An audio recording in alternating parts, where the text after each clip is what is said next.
Good afternoon, everyone, and thank you for joining this interesting conversation that we are going to have today.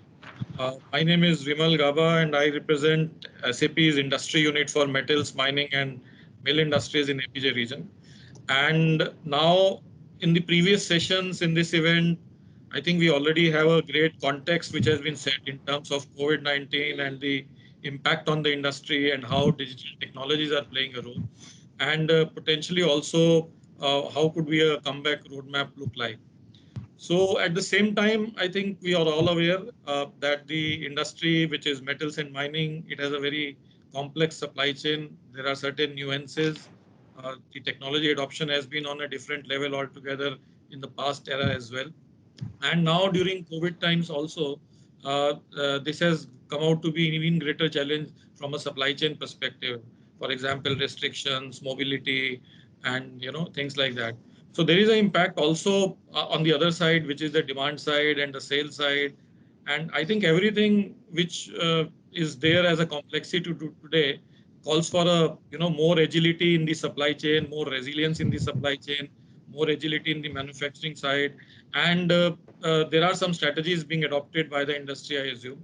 And so the new normal which we are looking at is kind of going to leverage also a lot on digital technologies for the next 2 3 years for this reimagination which is going to happen basis COVID-19. This discussion is basically on the same topic, which is rethinking thinking the industry supply chain. And to carry out this discussion, I would like to now invite our esteemed panelist. First of all, Mr. Vinay Shroff. Mr. Vinay Shroff, welcome to the panel. Mr. Vinay Shroff is Thank you. Executive Vice President Sales and Marketing in JSW Steel, and he has spent, I think, last many years and more than a decade in steel industry and in metals industry sales functions. Welcome, Mr. Shroff.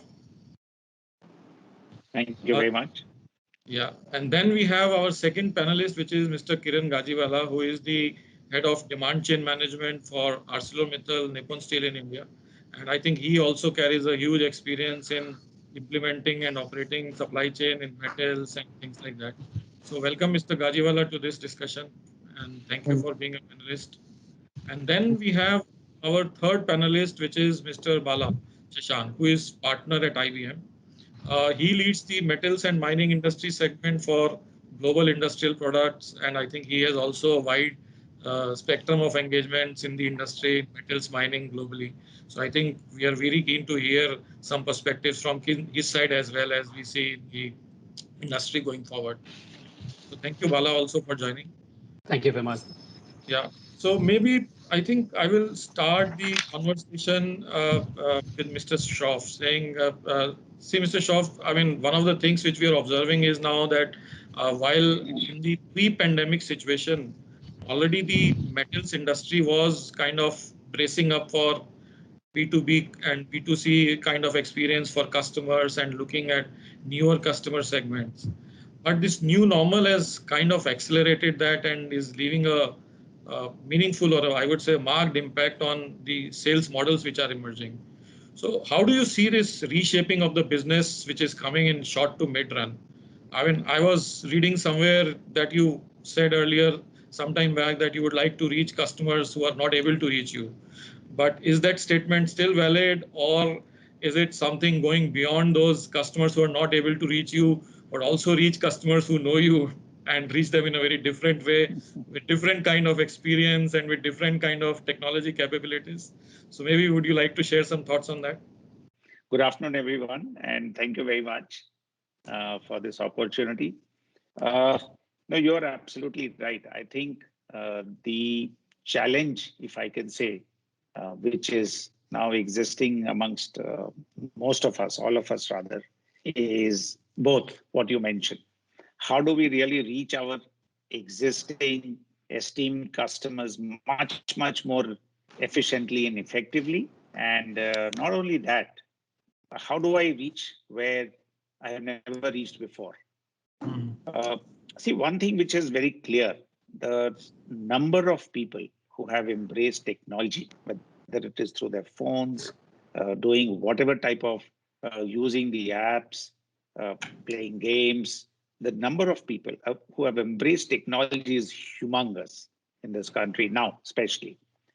And I think that has created a new opportunity for everyone. The set of people who have embraced technology, they are now eager to really get how to use this technology, not just for entertainment, but how to really convert it into an economic opportunity. I think that's one big change we are seeing. And looking at that change, therefore, it becomes very, very critical and imperative for us to try and extend our reach to the last mile, to the last customer who's existing. Metal industry, up till now, the way it is perceived is more of a B2B or a B2B2C in some of the product categories. But I think that is really changing. And the way it is changing is people expect it to be demystify, if I can use that word. Steel is no longer mystical selling. It has to be very, very simple. It needs to be sold or bought by the customer. The expectation is that can I really do it by a click of a button once or twice or thrice at the most, right?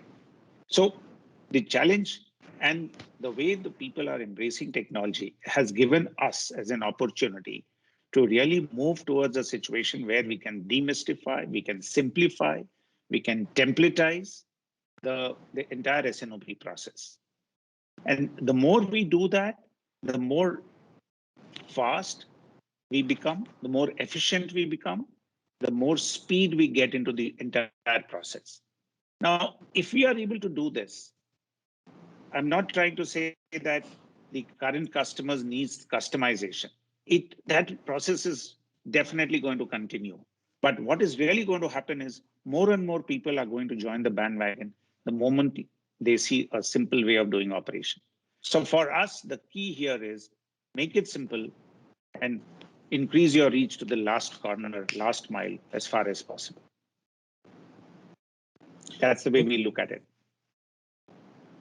No, these are, I think, very nice thoughts. So I think essentially what you're saying is demystify and simplify, and also maybe have a more, extensive but more simplified SNOP process. And at the end of the day, the objective is to reach the customers in a much more simpler manner. No, I think these are good thoughts. So maybe I would like to now point to Mr. Gajiwala that with this in context, I mean, we have seen now on one side, Mr. Shroff is sharing that we want to reach the customers, the sales model need to be simplified. Now, any efficiency on the front office and back office are closely linked as well. And also the supply chain efficiency, I would say, is one of the backbones to reach your customers in steel industry. And traditionally, it has not been that simple. And so where do you see, then supply chain bracing up in terms of, say, suppose the sales models are more evolving around commerce-based models, then how does the demand sensing, or how does the SNOP processes, which Mr. Shroff also pointed to, what is the new shape of these processes? I mean, what is your experience on that as compared to what is happening in the past? Yeah, thanks. Mr. Shroff has shared a very good idea on the make it simple. And when you look at the supply chain management process, it's many people are saying it's art, or many people are saying it's a science. But for me, it's very a common sense.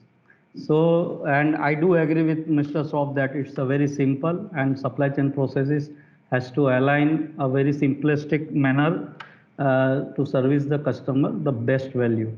Now, coming to your question on the when you move towards the e-commerce, or when you move towards from the traditional model to the new model, and new model is given by whom? It's given by maybe Amazon, it's driven by Flipkart, or it's coming from the retail chain. So how they operate? So actually, metal and mining has to lot of they need to learn from these industries, and they try to capture this. They should not reinvent the wheel first and foremost, because we are not the leader in metal and mining. So they need to see the best practices followed by Amazon or Flipkart or any other e-retailer, and try to adapt the best processes and try to see whether those processes are aligning to your current processes. Secondly, you cannot treat all the customer at the same service level. So you need to have a segmentation between the customers. Maybe e-commerce has a different kind of service level requirement. You have a traditional customers are also buying from you. So those are also part of your partners. So you should have your supply chain segmentation in line with these customers. Now coming to your final point on the forecasting capability for such kind of customers. So obviously when we talk about lot of talk about the technology perspective. So what I think that going forward when metal and mining businesses are all going to mature, then we will also try to adopt some kind of artificial intelligence and try to capture, because earlier what is happening that S&OP process is very much internal part of the of your organization processes. Now S&OP is not internal, it's the external and collaborating with the internal processes, so that you need to have suppliers within your processes, you need to have customers within your processes, and you need to collaborate along with those guys and try to figure out. The worst part, what COVID has tried to give us, also sorry, best part COVID what tried to give us, that traditional way of looking at the forecasting, that is through the algorithm, maybe time series algorithm or moving average algorithm, is not okay in the current scenario, because COVID is a black swan event, and if those algorithms are going to predict something, you may find you are nowhere. You might be carrying lot of stock across your supply chain. So what you need to do is you need to try to capture our demand sensing across the world. Like I would like to thank actually China, because why? Because when COVID happening at China, we all, I think Mr. Soft will also agree to this. We all try to learn from China what China is doing. So what they, after lockdown, they are, what segments or what sectors are going to be the next segments, and how we should be aligning our production lines accordingly. What should be our production ramping up plans.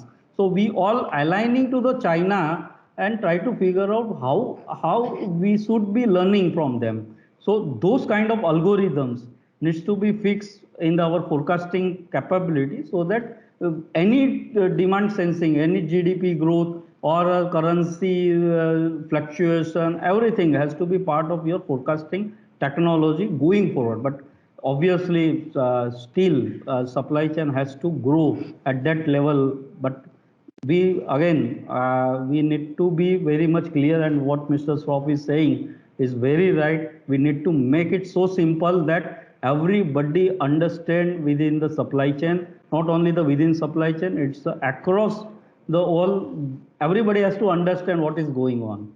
So that's my take on it. Right. I think these are very nice thoughts. So basically what you're saying is that simplification with a lot of technology adoption and lot of cross learnings from maybe other geographies and other industries. So I think that is a very pertinent point, that metals and mining traditionally has been following a very standard way of working. And now the time has come when maybe cross learning from many multiple other industries has come into play, specifically in areas like supply chain. Yeah.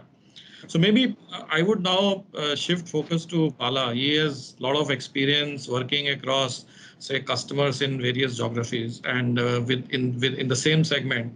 So Bala, what is your view on basically now, like Mr. Kiran said about technology and prediction and machine learning? Do you see this whole world in terms of the ability to leverage data systems, technologies, and on top of that, basically adopting predictive and machine learning kind of capabilities, say putting your input into a model and getting an outcome which is giving you a decision based on a scenario for a distribution for steel, also looking at demand at the end. So is Is there some traction, some maturity you are seeing already building up on this? Or what does it take, in terms of digital capabilities and maybe integration of on one side supply chain and integration of on the other side platforms for front office together to bring these capabilities together for industry to leverage?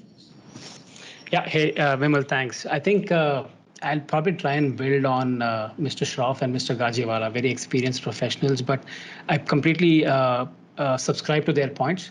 So fundamentally, if I look at, we've been implementing planning systems for a while, Vimal, and kind of we've forever, there has been situations where, like Mr. Gajiwala rightly said, looking at time series, looking at internal data sources is one dimension that used to be very strong at one point, but it's not sufficient for sure. Because even then, even in traditional times, pre-COVID and maybe the previous decade, a planner would normally always take the output from a supply chain planning tool and then put a whole lot of his own cognizance around it, right? In terms of what's happening in the environment, what's happening with competitors, what are the news feeds, what is he seeing as a socio-economic development around macroeconomics, geopolitics, whatever. So I believe now the time is ripe to for technology to kind of augment the planners, bring in these external stimuli, and then kind of have an amalgamated or a blended value to planning numbers, if you see what I mean. And in a lot of ways, yes, because of the intensity with which distribution, et cetera, happens, other industries like consumer products or electronics, they have been very fast on adopting these new age algorithms. But I believe, and of course, there is a lot of openness to learning in the steel industry. It's just that the moving parts are too many. The complexities of the supply are too many to simply plug and play those things. But there are interests already that we are seeing in various markets across mining and metals where these digitization, the so-called digitization of supply chain planning is happening. That's one dimension, right? So trying to bring in external data. The second one is the traditional S&OP approach of periodic, monthly cycles or fortnightly cycles is probably not sufficient. It's got to be interim planning, continual planning, not continuous, but continual at least. And the whole objective of that is to keep your plan in tune with reality, because demand keeps changing, supply keeps changing, they're beyond your control. How best can you trace those demand signals, those supply disruption signals, if at all, and see if you can protect your core metrics in business? And that's where I guess processes should evolve, technology should support industry, and I guess we're all working towards that. That's my perspective.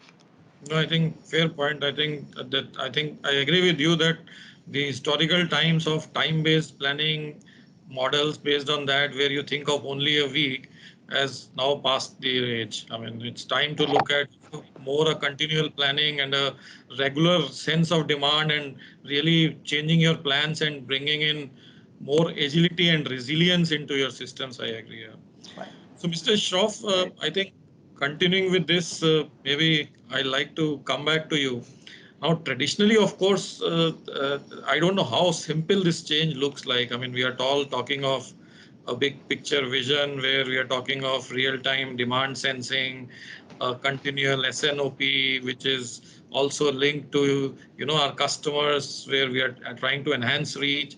And if we look at the traditional processes in steel industry or in metals and mining industry, then I think there have been some complexities like order management, like configuration of products, because finally it's a product which is not all brand and commodity. I mean, it's basically a lot of production, a lot of manufacturing is going into it, and the specifications as defined by the customers are actually playing a big role on the manufacturing efficiency side also, right? So there is a strong link, I would say, which is there in terms of, trying to bring in the complexity of order management or say supply chain inefficiencies. So what kind of strategies? We know that we have been reading that, of course, as JSW as well, you are leveraging or interested already in e-commerce heavily. what strategies are you really looking at to overcome or kind of address this back office versus front office or binary versus mid part debate, where you are trying to, on one side, simplify, like which you said earlier, that at the click of a button, an order is logged. At the same time, our capability for the back office systems and supply chain to understand and convert that into, a meaningful manufacturing and being able to deliver on that. So what is the focus on that side, keeping in view that there is a strong push to change the way we reach our customers? Right, absolutely. Thank you for that question. No, I think this metal industry, when I said we have to make it simple, means it has got a lot many ingredients getting into it to make and manufacture and come to a level where we have already reached. But one thing which I firmly believe, that this is an industry which has evolved over decades. Things are in place. When I say in place, from the manufacturing, howsoever complex it is all there, right? With the type of technology which is available to us, whether you call it AI, ML, whatever, now is the time to use the technology to convert this enormous information data which is available to us over the last couple of decades, if I can say, and try and see, can we really now use this to make it customized, make it simple? That's what I'm trying to say. The backend is very complicated. There's no doubt about it. Supply chain is complicated, no doubt about it. But today we are equipped with technology to handle this complication in a manner which it will convert to a simplified process. Now, that's where exactly what I'm looking at. Customers' expectation today has reached a level by virtue of various, whether it is technology or e-commerce companies which are there in the marketplace. Their expectation is now, irrespective of what you buy, it has to. Just because a customer is buying steel, is not willing to compromise compared to any other product or a commodity which he can buy in a simpler manner. He will not compromise. And that's the way at least we look at it. So here you have technology, here you have data in the back end, which is available to you. Can we really use that and make it simple to try and serve the customer's aspiration? I think that is the challenge which exists today in trying to get the various levers together to service the customer. So that's one thing. Similarly, simultaneously, what has happened, the number of agencies which have come into play, in terms of a customer is today influenced by so many other things, not just what is available on the web or Google, but in terms of what is happening all around him, the number of people, touch points, information source he has got access to. How do we really synthesize that and use that information to, again, make a process which is much simpler in terms of servicing him? And by that, what I mean, for example, if you are really going and buying a commodity, but which is more of a off-the-shelf, off-the-counter product, you will have influencers, you will have retailers, you will have engineers, you will have architects, you name, a whole host of people are there, right? Now is the opportunity to really get them together, make sure that their knowledge is available to everybody in a manner which makes it fast for you to be able to take a decision. So speed can be brought in by virtue of, again, technology and the knowledge which is available. Customization can be brought in if we try to synthesize all this back-end information, which is so complex as far as metal industry is concerned. And I think these two will form the backbone going forward. Else, unless and until we really look at creating a disruption in the way we service the customers, somebody else is definitely going to do it and leave you behind. Otherwise, ultimately, it's the customer's expectation. So we are there, we are equipped. Now we just need to bring the moving parts together, basically the technology, and try and see how we can leverage it. And that's the way, at least, we are approaching it. We are moving forward in terms of the e-commerce initiative, which you mentioned, which we have recently taken to really get all these pieces together and give a very, very simple customer experience. And today, if I give a very simple customer experience, I think he'll be a very happy person. That's the way we look at it. No, absolutely. I think these are some very nice thoughts, because I think the theme which you are saying is simplification, leverage technology, and bring all the pieces together in the entire ecosystem, right? Which is actually, kind of going to simplify the whole landscape together. It takes a while, of course. You're right that it's a short journey which we need to undertake, but the time is now right to see.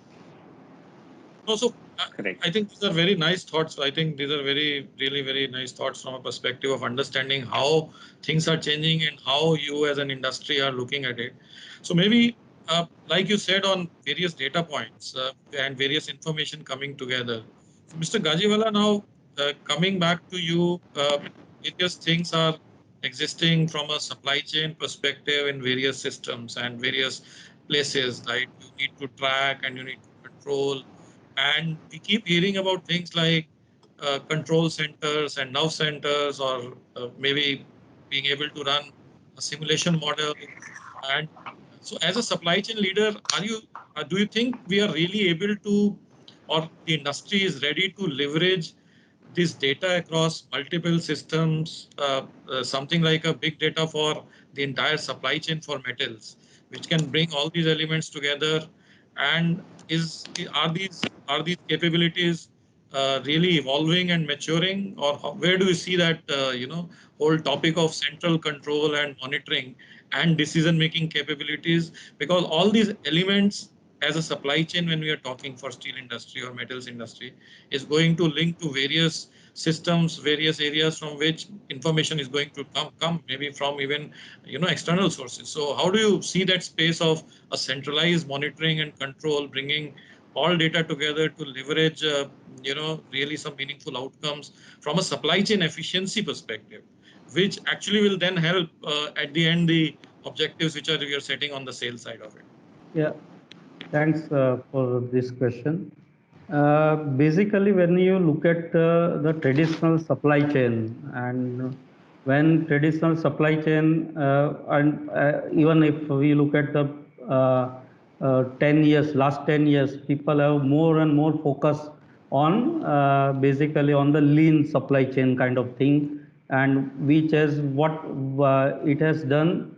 It has removed all the buffers within your supply chain, and also remove some of the flexibility. So what has the impact of all this is, when there is a disruption happening like this, then you are exposed to the kind of the things which is irreversible. So you are at loss.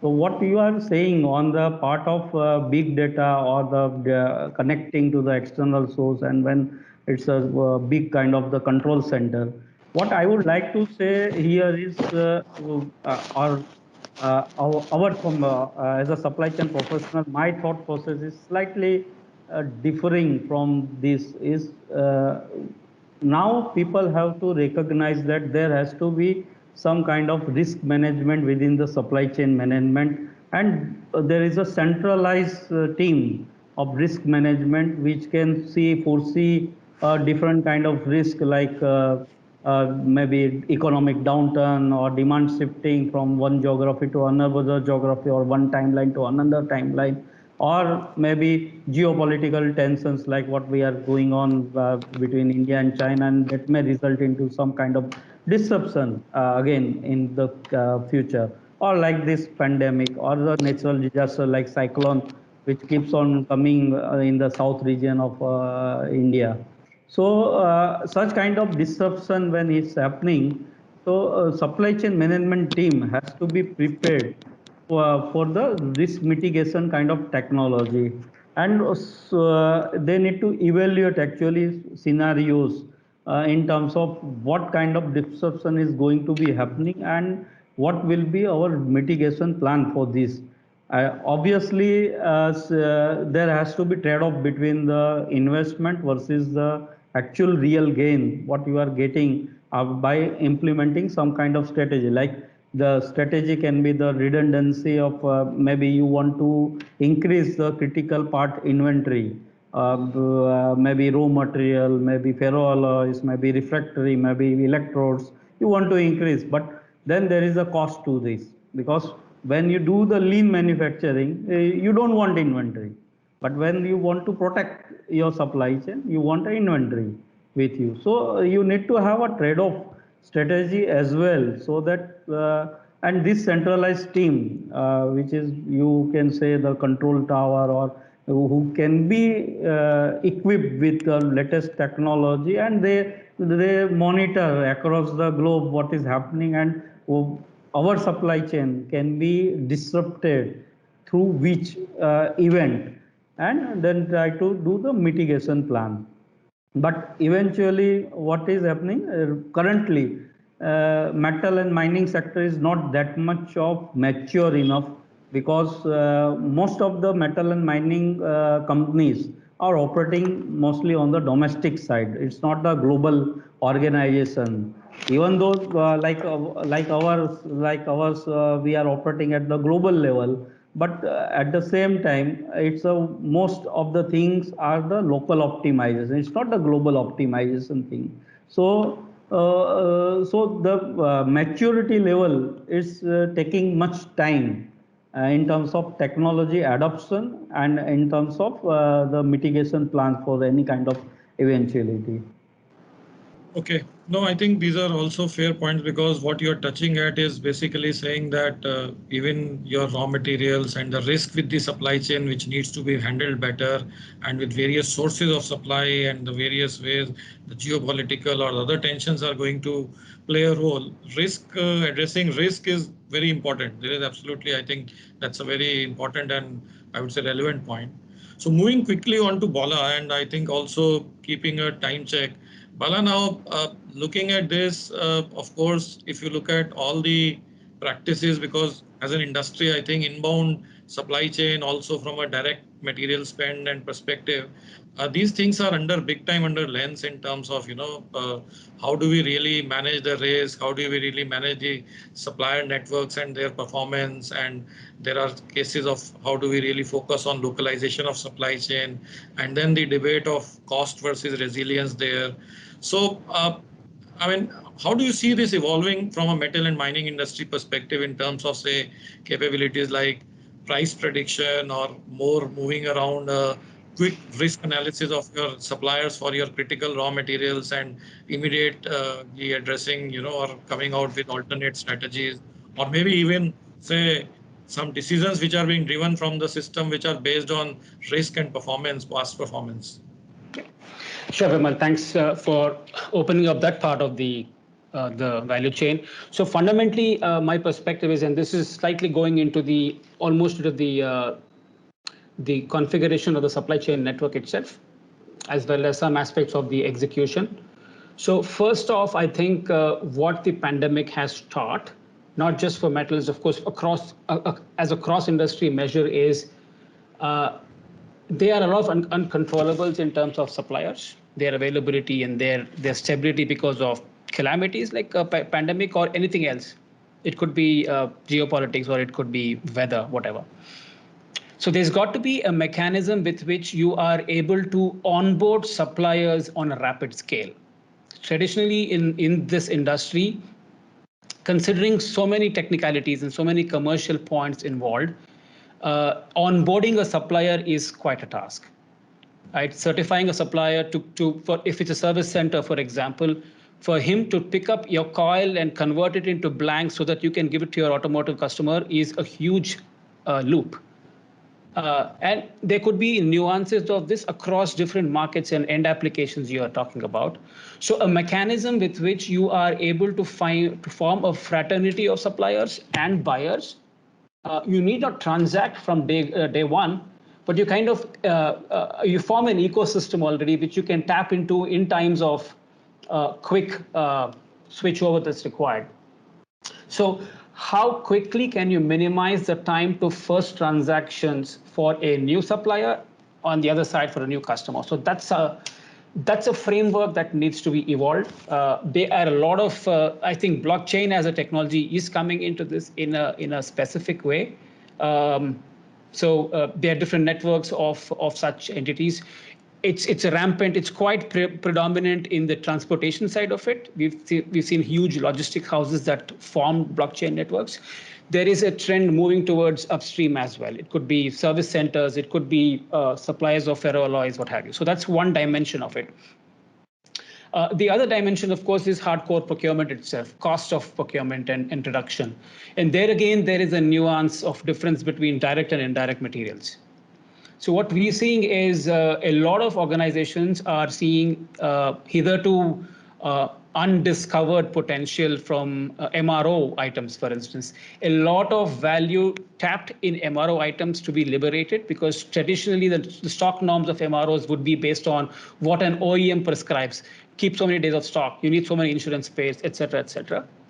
So there's been a paradigm shift in that for sure, as to how you would reclassify these objects based on criticality, based on actual usage, et cetera. And then first of all, rationalize the norms in the systems of records, ERPs, liberate a one-time value for sure, and then have a recurring oversight of how these norms are being monitored, and then keep your costs low. But however, the big fish, the big ticket really is the direct procurement, where obviously considering the kind of materials that are procured, commodities, you have price fluctuations happening all the time. And of course, there are market indices that help you know how nickel rates are going up and down, or what's the iron ore or iron bearing material availability across the globe for you to optimize. The challenge there, of course, is internally in organizations, the procurement professionals who are subject matter experts in each of these are really not single entities. They themselves are distributed within. So organizations have been talking about how you harvest knowledge of these individuals in real time, collaborate in real time, and then hedge for future and then kind of secure your supplies. So if you look at one more level under this, there, of course, all of the technology conversations will come back. There is ML, there is collaborative platforms, all of this coming back in. The trick, however, is not to do massive reset of systems. It is how you harness your existing systems with incremental technology and then kind of connecting them all together in so-called platforms. And that's where this is headed, in my view.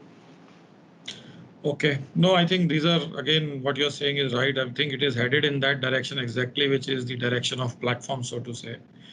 So I think keeping a check in mind, this conversation could continue possibly for another 2-3 rounds, and it is becoming very interesting. But I think we'll have to take a pause here because I think we will be short of time. But I would like to honestly thank, because all of you, I mean, every one of you has really pointed out to some real important things which are important for the future and set a nice context for this event later on.